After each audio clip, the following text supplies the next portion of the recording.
ਬਿਸਮਿਲ੍ਲਾਹਿਰਰਹਿਮਾਨਿਰਰਹੀਮ अस्सलाम वालेकुम नाइम रज़ा टीवी मुबारक जी ਤੁਹਾਡੀ ਖਿਦਮਤ ਚ ਆਦੇ ਨਾਲ ਹੀ ਸਾਡਾ ਚੈਨਲ ਸਬਸਕ੍ਰਾਈਬ ਕਰੋ ਤੇ ਅੱਜ ਦੇ ਤਫਸੀਲ ਦੇ ਵਿੱਚ ਪਾਕਿਸਤਾਨ ਦੀ ਗੱਲਬਾਤ ਹੋਏਗੀ ਹਿੰਦੁਸਤਾਨ ਔਰ ਦੂਸਰੇ ਮੁਲਕਾਂ ਦੀ ਗੱਲਬਾਤ ਚੱਲਦੀ ਰਹੇਗੀ ਨਾਲ ਹੀ ਵੀ ਦੱਸਾਂਗੇ ਕਿ ਪਾਕਿਸਤਾਨ ਦਾ ਇੱਕ ਸ਼ਹਿਰ ਹੈ ਜਿੱਥੇ ਫ੍ਰੀ ਇਲਾਜ ਹੁੰਦਾ ਜੀ ਰਬੂਆ ਜੀ ਹਾਂ ਉਹਦੇ ਬਾਰੇ ਚ ਵੀ ਇੱਕ ਤਫਸਰਾ ਅਸੀਂ ਪੇਸ਼ ਕਰਾਂਗੇ। ਪਹਿਲੇ ਪਾਕਿਸਤਾਨ ਦੀ ਗੱਲ ਕਰੀਏ ਤੇ 61 ਸ਼ਹਿਰ ਜਿਹੜੇ 61 ਇਲਾਕੇ ਨੇ ਲਾਹੌਰ ਦੇ ਬੰਦ ਕਰ ਦਿੱਤੇ ਗਏ ਨੇ ਔਰ ਉੱਥੇ ਕਿਉਂਕਿ ਕਰੋਨਾ ਵਾਇਰਸ ਬੜੀ ਤੇਜ਼ੀ ਨਾਲ ਫੈਲ ਰਿਹਾ ਸੀ। ਇਸੇ ਤਰ੍ਹਾਂ ਫੈਸਲਾਬਾਦ ਦੇ ਕੁਝ ਇਲਾਕੇ ਵੀ ਸੀਲ ਕਰਨ ਦੀ ਕੋਸ਼ਿਸ਼ ਕੀਤੀ ਜਾ ਰਹੀ ਹੈ। ਗੁਜਰਾਤ ਕਰਾਚੀ ਪਾਕਿਸਤਾਨ 'ਚ ਨਾਈਨ ਵਜ਼ਸ ਟੀਵੀ ਕਾਫੀ ਦੇਰਾਂ ਤੋਂ ਦੱਸ ਰਿਹਾ ਸੀ ਕਿ ਬਹੁਤ ਜ਼ਿਆਦਾ ਨੁਕਸਾਨ ਹੋ ਸਕਦਾ, ਲੋਕੀ ਇhtiyਾਤ ਨਹੀਂ ਕਰ ਰਹੇ, ਕੰਟਰੋਲ ਨਹੀਂ ਹੈਗਾ। ਉਹੀ ਕੰਮ ਹੋਇਆ ਕਿ ਆਹਿਸਤਾ ਆਹਿਸਤਾ ਕੱਲ੍ਹ 5000 ਤੋਂ ਜ਼ਿਆਦਾ ਲੋਕਾਂ ਨੂੰ ਜਦੋਂ ਚੈੱਕ ਕੀਤਾ ਉਹਨਾਂ ਨੇ ਦੱਸਿਆ ਕਿ ਕਰੋਨਾ ਵਾਇਰਸ ਡੇਲੀ यानी कि 24 घंटे ਦੇ ਵਿੱਚ ਤਕਰੀਬਨ 5000 ਤੋਂ ਜ਼ਿਆਦਾ ਲੋਕ ਕਰੋਨਾ ਵਾਇਰਸ ਦੀ ਬਿਮਾਰੀ ਦਾ ਸ਼ਿਕਾਰ ਹੋ ਰਹੇ ਔਰ ਆਉਣ ਵਾਲੇ ਦਿਨਾਂ 'ਚ ਤੁਸੀਂ ਇਹਦਾ ਖੁਦ ਹਿਸਾਬ ਲਾ ਲਓ ਕਿ ਅਗਰ ਇੱਕ ਦਿਨ 5000 ਤੇ ਅੱਗੋਂ ਆਪੀ ਇਹਦੀ ਤਾਦਾਦ ਵਧੀ ਜਾਣੀ। ਪਾਕਿਸਤਾਨ ਦੇ ਮਸਾਇਲ ਹੋਰ ਨੇ ਮਗਰ ਹਕੂਮਤ ਪੂਰੀ ਕੋਸ਼ਿਸ਼ ਕਰ ਰਹੀ ਹੈ ਕਿਸੇ ਤਰ੍ਹਾਂ ਵੀ ਇਹਦੇ ਕੋਲ ਬਚਿਆ ਜਾਏ। ਆਉਣ ਵਾਲੇ ਦਿਨਾਂ 'ਚ ਕਿਸ ਤਰ੍ਹਾਂ ਇਹਨੂੰ ਕੰਟਰੋਲ ਕੀਤਾ ਜਾਂਦਾ ਹੈ ਇਹ ਹਮ ਦੇਖਦੇ ਹਾਂ। ਕੱਲ੍ਹ एक वज़ीर उन्हें क्या कि साढ़े लाहौर च उन्हें ये जी जाहल लोग ने ਉਹਦੇ ਖਿਲਾਫ ਹੋ ਗਏ ਨੇ ਆਵਾਮ। ਹੁਣ ਉਹ ਕੀ ਕਹਿੰਦੀ ਇੱਕ ਗੱਲ ਹੈ ਜਦੋਂ ਇੱਕ ਲੋਕਾਂ ਨੂੰ 20 ਵਾਰੀ ਸਮਝਾਉਣਾ ਪਵੇ ਤੇ ਫਿਰ ਤੁਸੀਂ ਕੀ ਅਲਫਾਜ਼ ਕਹੋਗੇ? ਸਮਝਦਾਰ ਕਹੋਗੇ, ਫਿਰ ਝੂਠ ਬੋਲੋਗੇ, ਜੇ ਸੱਚ ਬੋਲੋਗੇ ਤੇ ਆਵਾਮ ਖਿਲਾਫ ਹੋ ਜਾਏਗੀ। ਇਹ ਜਿਹੇ ਉੱਥੇ ਦੇ ਮਸਾਇਲ ਪਾਕਿਸਤਾਨ ਦੇ। ਇਹ ਜਿਹੜੀ ਗੱਲ ਉਹਨੇ ਕੱਲ੍ਹ ਕਹੀ ਹੈ ਮੈਂ ਕਾਫੀ ਦਿਨ ਪਹਿਲੇ ਦੱਸੀ ਸੀ। ਬਹਰਹਾਲ ਕਾਫੀ ਮੁਸ਼ਕਿਲ ਹੈ ਪਾਕਿਸਤਾਨੀ ਕੌਮ ਨੂੰ ਸਮਝਾਉਣਾ, ਏਡੀ ਜਲਦੀ ਉਹ ਨਹੀਂ ਸਮਝਦੇ। ਹਿੰਦੁਸਤਾਨ ਦੇ ਵਿੱਚ ਜਨਾਬ ਕਰੋਨਾ ਵਾਇਰਸ ਬੜੀ ਤੇਜ਼ੀ ਨਾਲ ਫੈਲ ਰਿਹਾ ਔਰ ਪਾਕਿਸਤਾਨ ਦੀ ਨਿਸਬਤ ਬਹੁਤ ਜ਼ਿਆਦਾ ਤਾਦਾਦ 'ਚ ਲੋਕੀ ਕਰੋਨਾ ਵਾਇਰਸ ਦੀ ਬਿਮਾਰੀ ਦਾ ਸ਼ਿਕਾਰ ਹੋ ਰਹੇ ਨੇ। ਗੁਰਬਤ ਅਫਲਾਸ ਦੀ ਇਹ ਹਾਲਾਤ ਨੇ ਕਿ 1500 ਰੁਪਏ ਲੈਣ ਲਈ 100 ਸਾਲਾ ਖਤੂਨ ਨੂੰ 4 ਪਾਈ ਦਿੱਤੇ ਉਹਦੀ ਬੱਚੀ ਨੇ ਘਸੀਟ ਕੇ ਬੈਂਕ 'ਚ ਲੈ ਕੇ ਗਈ।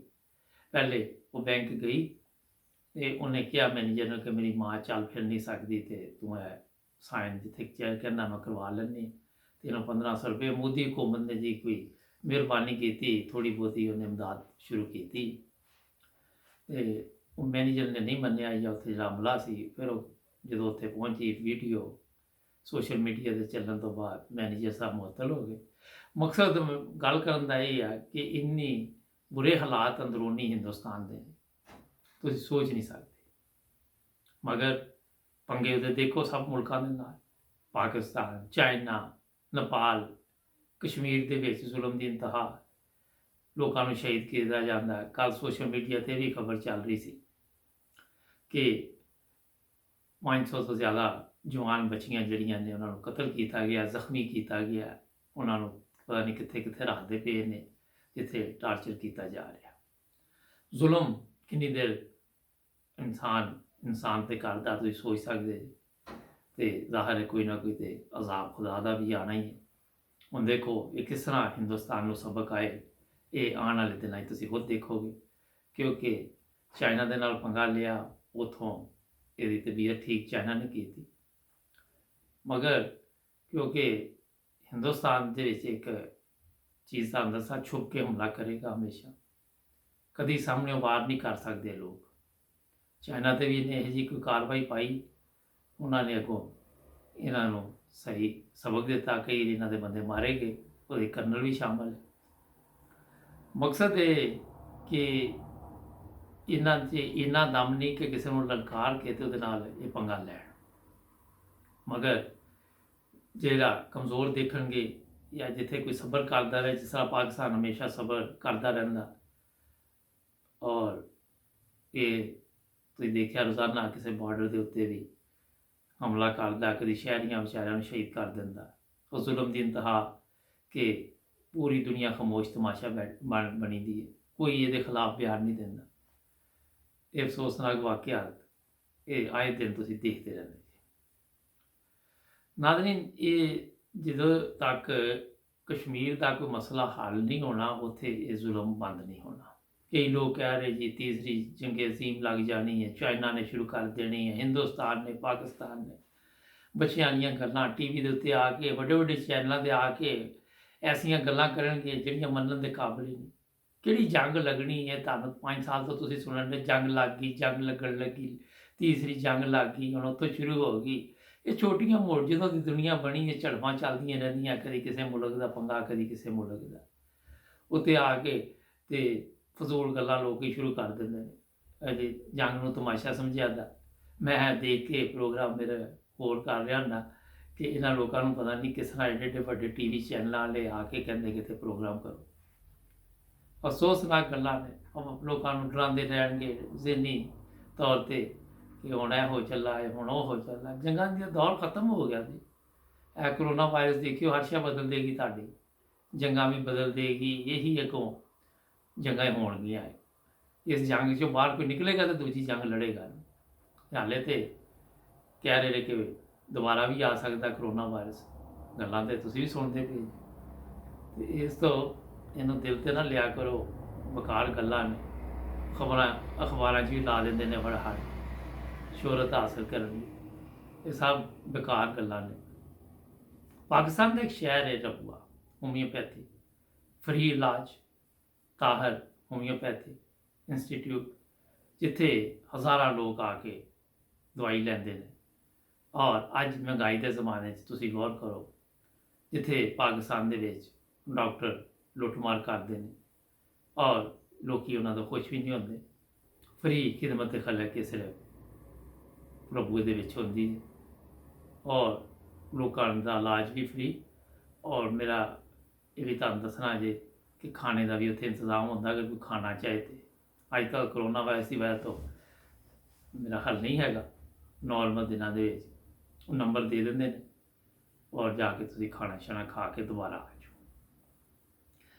यह इंसानियत की खिदमत जे नाज़रीन। अज जिथे तुसीं आए दिन पाकिस्तान के खबरां देखते जे सोशल मीडिया के उत्ते, कहते कि कोरोना वायरस का मरीज़ गया, उन्होंने कोई कह रहा मैनू टीका ला दिता जहर का, मेरे भरा नूं ला दिता, कोई किसी नूं, डॉक्टर भी आके बयान दे रहे हैं। जिथे इंसानियत के लिए एडा जुल्म हो रहा है एक पासे, दूसरे पासे इंसानियत की खिदमत के लिए फ्री दवाई दी जाती।